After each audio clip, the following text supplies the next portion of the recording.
ও একবার টিভির দিকে তাকায়, একবার আমার দিকে তাকায়, মানে কোনটা রিয়েল কোনটা ফেক Check out কোনটা করে। কোনটা অ্যাক্টিং এটা ও বোঝার চেষ্টা করেছে।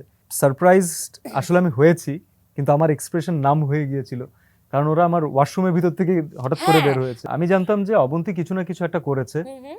এটা ও প্রতি বছরই করে। তো এবারের ঈদে সালামি পাওয়া হয়েছে তো নিশ্চয়ই, নাকি শুধু দিয়েই যাওয়া হচ্ছে এখন? সালামি সবসময় আমি যে দুজনের কাছ থেকেই পাই, হুম হুম।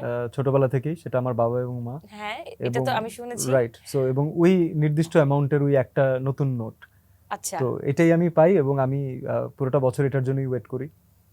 তো যতদিন Okay. তারা আছেন আল্লাহ তাআলা তাদেরকে সুস্থ রাখুক, আহ, তারা যতদিন আছেন আমি এই দুজনের কাছ থেকেই পেতে চাই, এটাই আমার জন্য গুড এনাফ। বা আন্টি আঙ্কেলের জন্য আসলে মন থেকে অনেক দোয়া রইল। আর আসলে পৃথিবীর সব বাবা মায়েরাই ভালো থাকুক, এটাই চাওয়া। কিন্তু সিয়াম আহমেদ নিজেও কিন্তু বাবা এখন। হ্যাঁ, আমিও ভালো থাকি, দোয়া করো। অবশ্যই সেই দোয়া তো আছেই, কিন্তু আমি এই জায়গাতে একটু জানতে চাই, জি। ছেলে কেমন এনজয় করছে এবার এই বছরের ঈদটা? ও কি আসলে মানে বোঝে যে ওর বাবা এত বড় তারকা? কিছু বুঝেছে?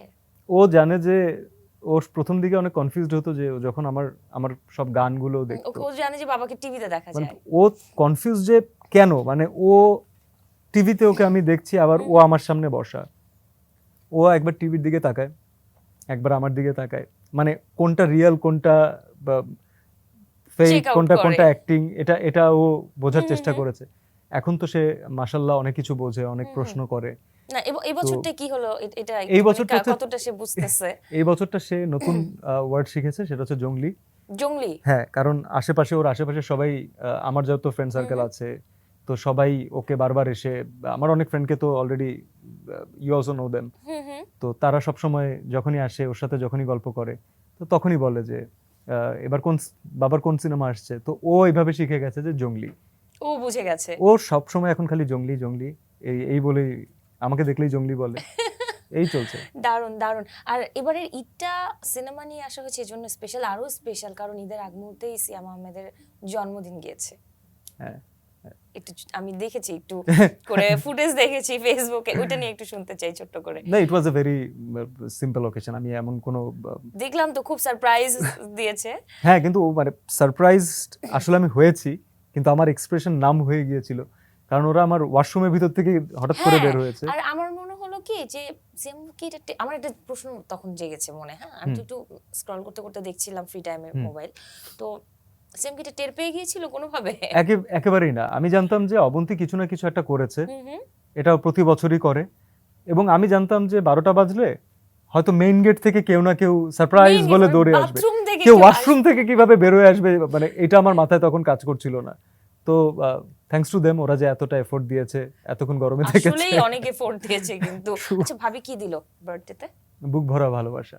সেই ভালোবাসা তো আছেই, তারপর? ও আমার জন্য কিছু স্পেশাল জিনিস সবসময় করে, এটা আমি আসলে সবাইকে জানাতে চাই না, ওকে এটা ওকে ওকে, একেবারেই না এটা আমাদের কিছু মুহূর্ত দুজনের। নিজের জন্য থাকা ভালো। রাইট, সো ও ওই জিনিসটা আমার জন্য অ্যারেঞ্জ করে, ও ট্রাই করে যে ফ্যামিলি মেম্বারদেরকে সেখানে ইনক্লুড করতে, একসাথে একটা জায়গায় ও সিলেক্ট করবে, সেই জায়গাতে গিয়ে ডিনার করা। একটু নিজেদের মতো সময় Right. কাটানো। আর এইবার যেহেতু রমজান ছিল, হুম হুম তো এই সুযোগটা তো একটু কমে আসে কারণ টাইম লিমিটেশনের কারণে। হুম হুম। তো তারপরও আমরা একেবারে, আমার প্রমোশনের কাজ চলছিল, সেটা শেষ করে রাতের 12:30 না 1:30টার দিকে ও এক রেস্টুরেন্ট বুক করে রেখেছিল, তো আমরা সেখানে গিয়ে ফাইনালি বাপরে, আমাদের ভাবি সেহরি করতে আসলে- পেরেছি। পোর্সেলিনাও ঠিক আমার মতো, প্রতিটা রঙে ডিজাইনে ফুটিয়ে তোলে এক একটা ইমোশনকে। তাই যখন যে আয়োজনে যেমন দরকার, পোর্সেলিনা মন ছুঁয়ে যায় প্রতিবার। পোর্সেলিনা, দ্য আর্ট অফ ইমোশনস।